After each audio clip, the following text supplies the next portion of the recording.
Et si je te disais qu'il existe sur Terre des créatures plus bizarres et plus mystérieuses que tout ce que l'on a inventé dans la science-fiction? On parle là d'êtres qui vivent sans lumière, dans des conditions de pression qui écraseraient même un sous-marin et dont les formes défient tout ce que l'on a imaginé de la conception même de la vie. Bienvenue dans les abysses, le seul endroit sur Terre où l'humanité ne contrôle rien. Et salut à tous, j'espère que vous avez la pêche. Aujourd'hui, on va se concentrer un peu plus dans les profondeurs des abysses et on va découvrir des mystères complètement dingues. Vous êtes prêts? On plonge. Ouais, bon allez, on y est. J'ai plongé en premier. À savoir que moi j'ai déjà peur quand je perds mon savon dans la baignoire. Ok.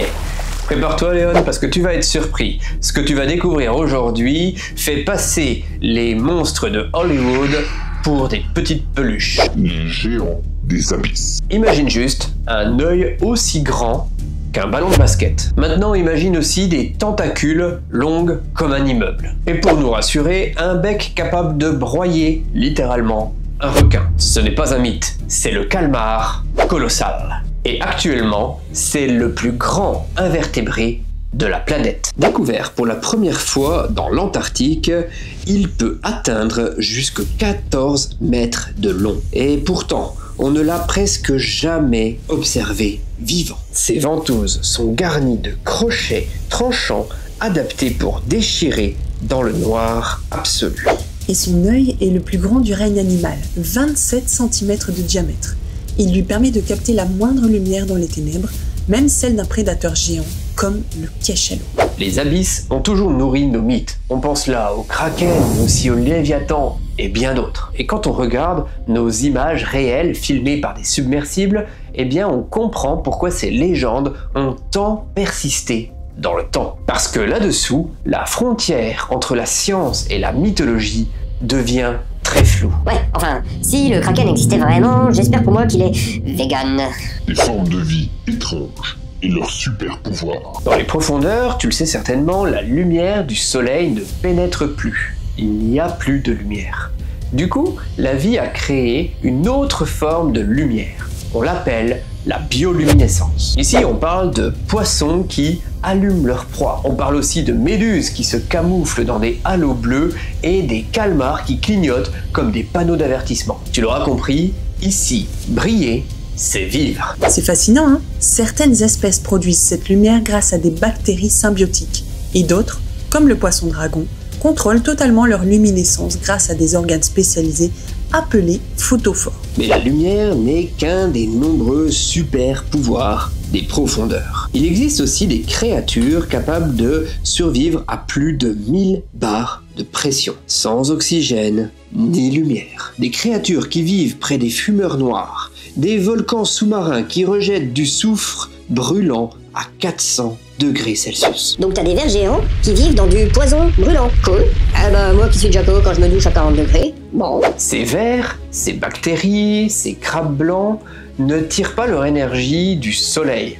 Il n'est pas là. Ils tirent leur énergie directement des minéraux de la Terre. C'est ce que l'on peut appeler une autre forme de vie, basée non plus sur la photosynthèse, mais sur la chimiosynthèse. Ce qui veut dire qu'il existe des mondes possibles, sur Europe, sur Encelade, où la vie pourrait exister sans soleil.